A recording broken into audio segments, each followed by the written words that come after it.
살면서 회피형 인간들을 한 번이라도 겪어봤다면 회피형인 사람은 친구 관계든 연인 관계든 단순히 믿고 거르는 경향이 있을 것입니다. 만나기로 한 시간에 갑자기 사라지는 일이 생길 수도 있고, 친했다고 생각했는데 갑자기 차갑게 대하는 경우도 있습니다. 또한 착한 사람인 줄 알았는데 그저 좋다, 싫다 말하는 것을 회피하는 사람이었을 수도 있습니다. 회피형인 사람들은 친밀한 관계에서 부담을 느끼고 밀어내려는 특징이 있기 때문에 회피형인 사람과는 친해질수록 주변 사람은 더 힘들어지게 됩니다. 특히 불안형 인간이 회피형인 사람을 만나면 관계가 진전되기가 어려울 수 있습니다. 불안형인 사람은 집착하려고 하고 회피형인 사람은 도망가려 하기 때문입니다. 회피형인 사람은 조용하거나 내향적인 사람인 줄 알겠지만 실제로는 활달하고 인기도 많고 연애도 잘하는 경우도 있습니다. 그럼에도 불구하고 회피형인 사람이 많은데 심지어 회피형 애착은 인구의 20~30% 정도를 차지하고 있습니다. 그렇다면 여기서 회피형인 사람들을 알아보는 5가지 방법을 알아보겠습니다. 회피형 인간의 특징 첫 번째, 도와달라는 말을 하지 않는다. 안정형 인간은 다른 사람에게 도와달라는 말을 잘하고 도움을 또 잘 주기도 합니다. 하지만 회피형인 사람은 문제가 있어도 도와달라는 말을 하지 않습니다. 자신에게 어려움이 생기거나 스트레스가 많아도 애인이든 가족이든 친구든 가까운 사람에게 도와달라는 말을 하지 않고 아무 일 없는 듯이 행동합니다. 이런 행동의 의미는 반대로 다른 사람에게 도움을 주거나 참견하고 싶지 않다는 의미일 수도 있습니다. 회피형인 사람은 애인이 어려운 상황에 처해도 도와주지 않고 차갑게 반응하거나 도리어 화를 내기도 합니다. 그렇게 하는 이유는 곤란한 일에 자신이 끌려 들어가는 것을 싫어하기 때문입니다. 회피형인 사람은 자신이 상황을 통제하고 싶어 하기 때문입니다. 하지만 통제한다는 말의 의미는 상황을 해결한다는 것이 아니라 자신이 자유롭게 선택하고 싶다는 의미입니다. 즉, 도망을 가거나 잠수를 타더라도 자신이 선택하고 싶다는 것입니다. 회피형 인간의 특징 두 번째, 본의 아니게 밀당의 달인이다.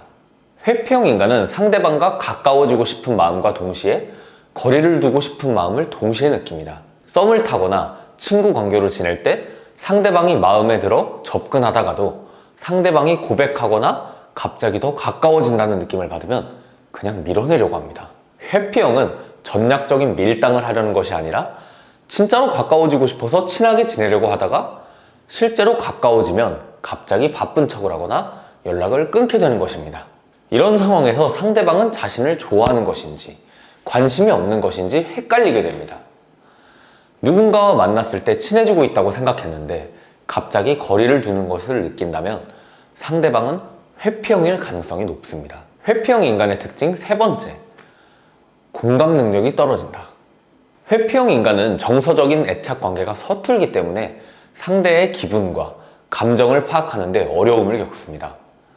특히 관계가 더 깊어지거나 친밀해지는 과정에 대한 노력을 별로 하지 않습니다. 그래서 상대방의 기분을 잘 읽어내지 못하고 자신의 행동으로 인해 상대의 기분이 어떻게 변할지 잘 예측하지 못합니다. 위로를 받고 싶을 때, 공감을 받고 싶을 때, 그럴 때 하소연을 하면 회피형은 감정을 읽어주거나 공감해주지 않고 팩트 중심으로만 대화를 하려고 합니다. 감정을 주고받는 것에 익숙하지 않으며 친밀한 관계를 회피하는 것의 한 유형으로 이성적인 대화에 초점을 두려고 합니다. 회피형 인간의 특징 네 번째, 사귀자는 말을 하지 않습니다.